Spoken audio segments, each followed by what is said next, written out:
दोस्तों, आज हम बात कर रहे हैं राजस्थान के महान साहित्यकार विजयदान देथा की। विजयदान देथा कथा के क्षेत्र में लब्ध प्रतिष्ठित साहित्यकारों की श्रेणी में गिने जाते हैं। उन्हें राजस्थानी का साहित्य अकादमी अवार्ड भी प्राप्त है। उनकी एक किताब है कहानी की, जिसका नाम है दुविधा। ये उनका कहानी संग्रह है जिसमें 21 कहानियाँ हैं। कैलाश कबीर ने राजस्थानी से हिंदी में इन कहानियों का अनुवाद किया है और सारांश प्रकाशन नई दिल्ली से इसका प्रकाशन हुआ है। इसकी एक कहानी आज हम आपके सामने रख रहे हैं जिसका नाम है दबदबा। दबदबा कहानी में बेसिकली एक काजी की कथा है। इस कहानी के माध्यम से जो चापलूसी की प्रवृत्ति है उसके ऊपर वो विशेष रूप से प्रकाश डालते हैं। किस प्रकार से चापलूसी की संस्कृति हमारी रगों में घुस गई है और हमने उसको आत्मसात कर लिया है। इस कहानी के माध्यम से वो यही संदेश देते हैं। छोटी सी कहानी है, अवश्य सुनिएगा, पूरी सुनिएगा, मेरा ये आपसे अनुरोध है। कहानी का नाम है दबदबा। इस कहानी में एक काजी साहब हैं। काजी साहब एक के बाद एक लगातार 7 शादियाँ करते हैं, लेकिन उनको कोई औलाद पैदा नहीं होती। अंत में वो हार करके ये मानने को स्वीकार होते हैं, यानी उनका पुरुषवादी अहम ये मानने पर विवश होता है कि उनमें ही कोई कमी है।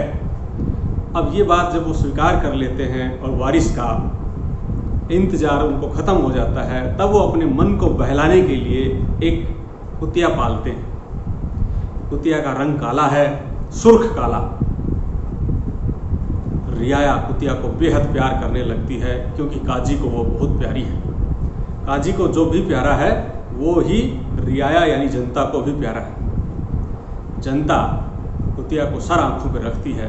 जनता एक दिन इकट्ठा होकर के बहुत सारे लोग काजी साहब के पास आते हैं और कहते हैं, काजी साहब इस कुतिया का कोई बढ़िया सा नाम रखा जाए, इसका नामकरण किया जाए।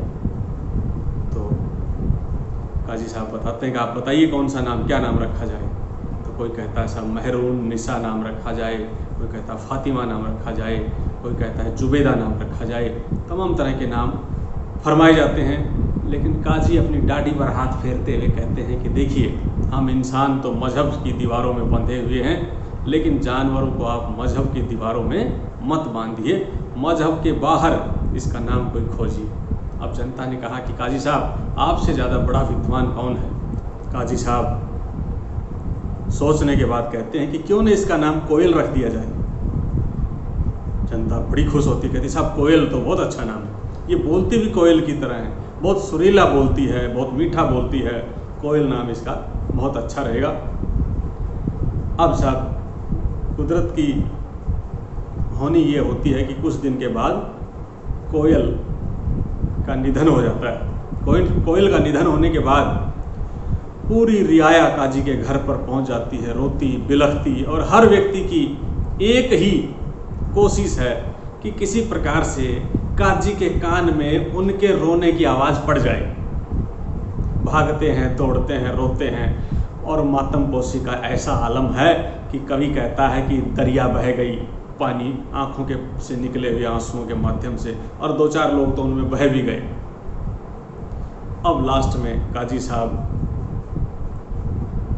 मातमपोशी के अंत की घोषणा करते हैं, कहते हैं बस कीजिए, अब इसको रुदन को बंद कीजिए। तब रियाया यानी जनता सांस लेती है, और उसके बाद कोयल की तारीफ़ के पुल बनाए जाते हैं कि साहब कोयल इतनी महान थी, इतनी अच्छी थी। एक कहता है कि साहब मेरे एक नीचे वाले होठ के नीचे एक फोड़ा हो गया था और मैंने एक बार कोयल से चटवा लिया और बिल्कुल ठीक हो गया।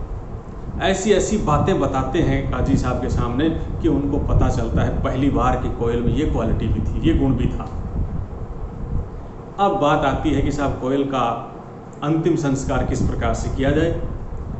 काजी साहब पूछते हैं रियाया से, तो रियाया बताती साहब दफना दिया जाए, आग के हवाले कर दिया जाए, पानी में बहा दिया जाए, या किसी हवा में उड़ा दिया जाए।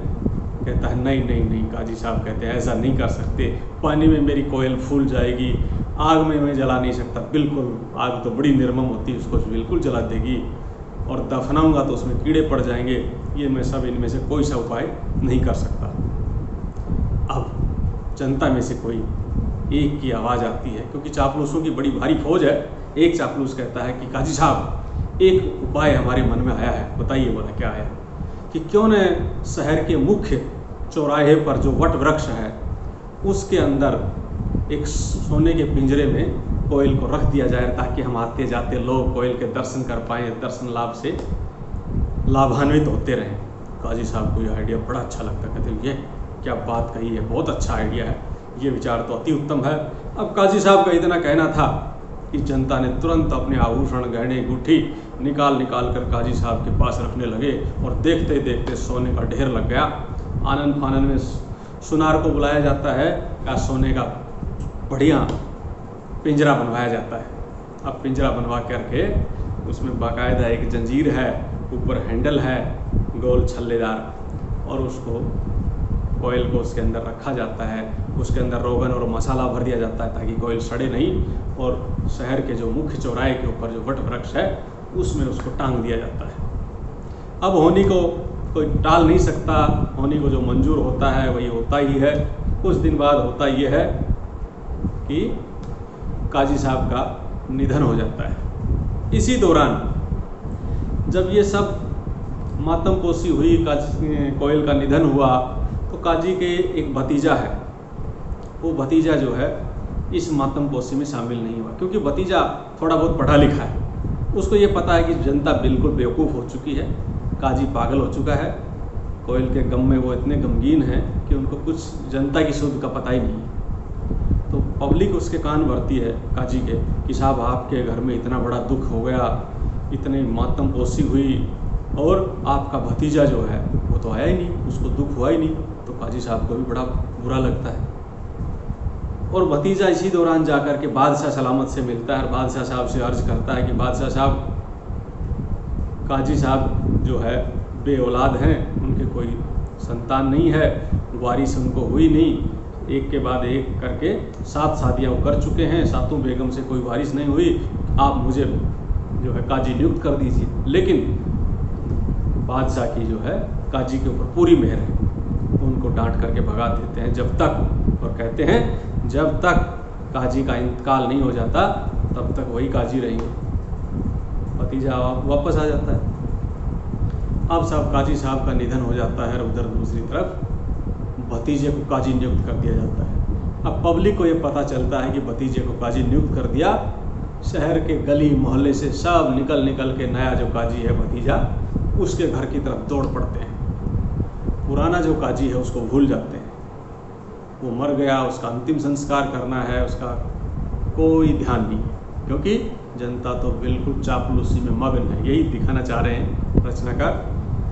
अब नए वाले काजी के घर की तरफ जो है पब्लिक दौड़ रही है। अब इसी में से किसी को ध्यान आता है, वो कहता है कि क्या वो कुतिया जो है कोयल वट वृक्ष पे टंगी हुई है। तो ये सुनते ही कुछ लोग जो है शहर के वट वृक्ष के चप्पे पे, पत्ते पे चढ़ जाते हैं, और आनंद फानन में उस पिंजरे को उतारते हैं, पिंजरे में से कोयल को निकाल के बाहर फेंकते हैं, और पिंजरे को धोते हैं, साफ करते हैं, और नए वाले काजी के घर पहुंच जाते हैं उस पिंजरे को लेकर।